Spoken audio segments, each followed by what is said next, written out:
नमस्कार दोस्तों, मैं नीलम सिंह स्वागत करती हूँ आपका हमारे इस यूट्यूब चैनल यूनिक्लो अड्डा पर। 20वीं सदी की शुरुआत में दुनिया ने वो देखा जिसकी किसी ने कल्पना भी नहीं की थी। मशीन गनों की गूंज, बमों का शोर और करोड़ों जानों का बलिदान, ये सब हुआ दो ऐसे युद्धों के दौरान जिन्होंने मानव इतिहास को हमेशा के लिए बदल दिया। और आज के इस वीडियो में हम जानेंगे प्रथम और द्वितीय विश्व युद्ध की पूरी कहानी। कैसे ये युद्ध शुरू हुए, किन कारणों ने इन्हें जन्म दिया और कैसे इन्होंने दुनिया की राजनीति, समाज और मानवता पर गहरा असर डाला। तो चलिए इतिहास के इस दर्दनाक और निर्णायक सफ़र की शुरुआत करते हैं। ये हमारे विषय हैं, प्रथम विश्व युद्ध क्या था, उसकी पृष्ठभूमि क्या थी, युद्ध की क्या क्या कारण रहे हैं, युद्ध की शुरुआत कैसे होती है, युद्ध में भारत की भूमिका क्या रही और युद्ध का अंत कैसे हुआ। सेकंड हम देखेंगे द्वितीय विश्व युद्ध के बारे में, उस युद्ध की क्या पृष्ठभूमि थी, क्या कारण रहे हैं, इस युद्ध की क्या कैसे शुरुआत हुई, स्टार्टिंग कैसे हुई वो देखेंगे। इसके मुख्य गुट कौन कौन से थे, दो खेमों में बटा हुआ था युद्ध जो था। युद्ध में भारत की क्या भूमिका रही है और इस युद्ध का किस तरीके से अंत हुआ, और एंड में देखेंगे अपना कंक्लूजन। 20वीं सदी की शुरुआत ने मानव इतिहास को एक ऐसे मोड़ पर लाकर खड़ा कर दिया जहां दो विनाशकारी युद्धों ने न केवल देशों को बल्कि पूरी मानवता को झकझोर कर रख दिया। जी हाँ, हम बात कर रहे हैं प्रथम और द्वितीय विश्व युद्ध की। आज के इस वीडियो में हम जानेंगे कि इन युद्धों की शुरुआत कैसे हुई, किन देशों ने भाग लिया और क्या कारण थे और क्या परिणाम सामने आए। प्रथम विश्व युद्ध, वर्ल्ड वॉर फर्स्ट, जो कि हमारा स्टार्ट हुआ था 1914 में और एंड हुआ था इसका 1918 में। युद्ध की पृष्ठभूमि क्या रही। प्रथम विश्व युद्ध की शुरुआत हुई 28 जुलाई 1914 को, लेकिन इसके बीच कई सालों पहले बोए जा चुके थे। तो इसकी जो स्टार्टिंग होती है युद्ध की वो 28 जुलाई को स्टार्टिंग होती है, लेकिन पहले से ही, बहुत टाइम पहले से ही इसके बीज बोए जा चुके थे। यूरोप में राष्ट्रवाद, साम्राज्यवाद, सैन्यवाद और गुटबंदी की राजनीति ने हालात को ज्वालामुखी की तरह बना दिया था। क्या कारण रहे हैं। पहला कारण है राष्ट्रवाद, नेशनलिज्म। हर देश खुद को श्रेष्ठ मानने लगा था, ये हुआ।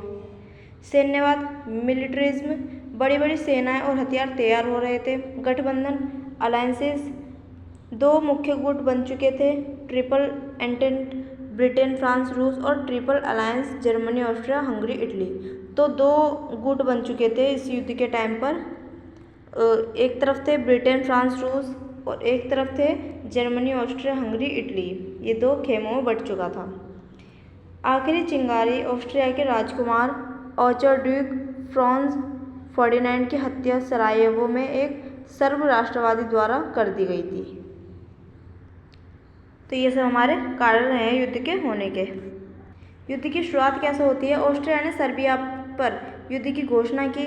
जो ऑस्ट्रिया देश है उसने क्या किया, सर्बिया पर युद्ध करने की घोषणा कर दी और एक के बाद एक देश इसमें शामिल होते गए। जल्द ही यह एक महायुद्ध बनता गया। धीरे धीरे इस तरीके से इसकी स्टार्टिंग हुई। एक देश ने इसकी घोषणा की युद्ध करने की, फिर उसके साथ साथ और भी देश इसमें शामिल होते गए, तो एक महायुद्ध के रूप में उभर कर सामने आया। युद्ध में भारत की क्या भूमिका रही। हालांकि भारत उस समय ब्रिटिश शासन के अधीन था, लेकिन लगभग 13 लाख भारतीय सैनिकों ने ब्रिटिश आर्मी के लिए लड़ाई लड़ी। हजारों शहीद हुए। उस टाइम पर भारत जो था वो ब्रिटिश के शासन में था, ब्रिटिश का गुलाम था उस टाइम पर। इसके बावजूद इसमें 13 लाख भारतीय सैनिकों ने लड़ाई लड़ी, बहुत से शहीद भी हुए। तो ये भारत की भूमिका रही है। युद्ध का अंत कैसे हुआ। 1918 में युद्ध खत्म हो जाता है। ये 1919 में वर्साई की संधि होती है, वायसराय की। उसके तहत जर्मनी को युद्ध के लिए जिम्मेदार ठहराया जाता है कि जो युद्ध की स्टार्टिंग हुई थी या युद्ध होने का जो कारण हुआ था वो जर्मनी की वजह से हुआ था। तो इसको जिम्मेदार ठहराया जाता है जर्मनी को। उसे भारी क्षतिपूर्ति और सैन्य सीमाओं का सामना करना पड़ा। ये हुआ, इस तरीके से युद्ध का एंड हुआ। अब बात करेंगे द्वितीय विश्व युद्ध की, वर्ल्ड वॉर सेकेंड की, जो कि 1939 में स्टार्ट होता है और 1945 तक चलता है। युद्ध की पृष्ठभूमि क्या थी। पहले विश्व युद्ध के बाद भी दुनिया में स्थिरता नहीं आई। अब जो पहला जो विश्व युद्ध हुआ था 1914 से 18 तक, उस युद्ध को होने के बाद भी दुनिया में स्थिरता नहीं आई। चहल पहल या लड़ाई झगड़े इस तरीके से होता ही रहा। तो धीरे धीरे वही युद्ध के रूप में सामना करना पड़ा लोगों को। द्वितीय विश्व युद्ध का सामना करना पड़ा जब शांति नहीं हुई पूरे देश में। तो वर्साई की संधि ने जर्मनी को अपमानित किया और आर्थिक संकट ने वहाँ तानाशाही को जन्म दिया। इसी माहौल में हिटलर और नाजी पार्टी का उदय हुआ। जर्मनी को उसको जिम्मेदार ठहराया गया था फर्स्ट वर्ल्ड वॉर में। तो जर्मनी को बहुत सारी संकटों का भी सामना करना पड़ा। धीरे धीरे उसके देश में क्या हुआ, तानाशाही का रूप देखने को मिला। हिटलर और जो नाजीवाद थे इनका उदय हुआ धीरे धीरे, जिसकी वजह से सेकेंड वर्ल्ड वॉर की स्टार्टिंग होती है। कारण क्या हुए, वर्साई संधि की कठोर शर्तें हुई। ये जो वर्साई की संधि हुई थी 1919 में, उस संधि की जो शर्तें थी कुछ ज़्यादा कठोर थी। तो ये भी एक कारण हो सकता है इस युद्ध के स्टार्ट होने का। जर्मनी में हिटलर का उदय होता है, ये भी एक कारण रहा है। फासिज्म इटली में मुसोलिनी का स्टार्टिंग होती है। जापान का विस्तारवादी रवैया देखने को मिलता है और लीग ऑफ नेशंस की असफलता के कारण भी इस युद्ध का होने का कारण माना जाता है। युद्ध की शुरुआत कैसे होती है, 1 सितंबर 1939 को जर्मनी ने पोलैंड पर हमला कर दिया। इसके बाद ब्रिटेन और फ्रांस ने जर्मनी के खिलाफ युद्ध की घोषणा कर दी। इस बार युद्ध पहले से भी ज़्यादा विनाशकारी था। तो क्या होता है, जर्मनी जो था उसने क्या किया, पोलैंड पर हमला कर दिया। अब उस हमले के चक्कर में ब्रिटेन और फ्रांस ने बदला लेने के लिए जर्मनी से युद्ध की घोषणा कर दी। और इस बार क्या होता है, युद्ध जो पहले जो वर्ल्ड वॉर फर्स्ट जो हुआ था उसमें जो विनाश हुआ था उससे तगड़ा इस सेकेंड वर्ल्ड वॉर में देखने को मिला विनाश। ये उससे ज़्यादा भयंकर था युद्ध। इस युद्ध के कौन कौन से मुख्य गुट थे, पहला था धुरी शक्ति। धुरी जो राष्ट्र थे उसमें जर्मनी, इटली, जापान ये 3 देश शामिल थे।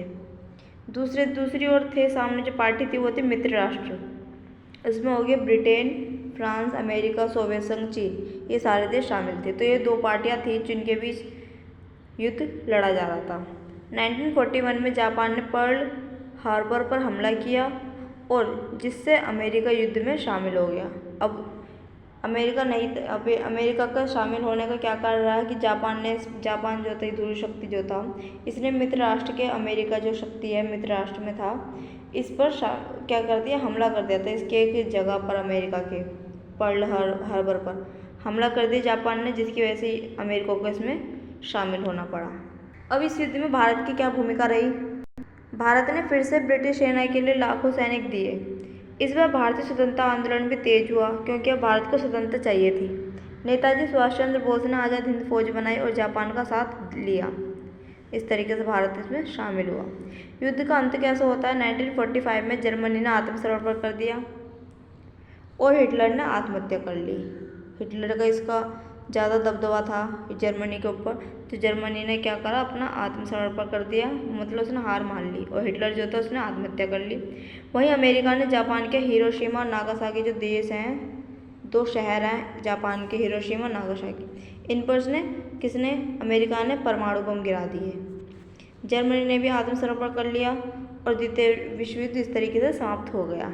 तो आइए हम बात करते हैं निष्कर्ष के बारे में। विश्व युद्ध की कहानी सिर्फ देशों की नहीं, यह कहानी है आम लोगों की, सैनिकों की, नेताओं की और हर उस आत्मा की जो इन युद्धों से प्रभावित हुई। इन युद्धों ने हमें दिखाया है कि सत्ता, लालच और घृणा जब हदें पार करते हैं तो परिणाम कितना भयावह होता है। लेकिन उन्होंने हमें यह भी सिखाया, शांति, समझदारी और सहयोगी भविष्य की कुंजी है। अगर आपको ये वीडियो पसंद आया हो, जानकारीपूर्ण और विचारोत्तेजक लगा हो तो इसे लाइक करें, शेयर करें और इतिहास से जुड़ी ऐसी कहानियों के लिए चैनल को सब्सक्राइब करना ना भूलें। आपको कोई विचार या प्रश्न हो तो प्लीज़ कमेंट में ज़रूर लिखें। अगर आप चाहते हैं कि इतिहास की नई पीढ़ी तक पहुँचे तो इस वीडियो को लाइक करें और शेयर करें। Thanks for watching.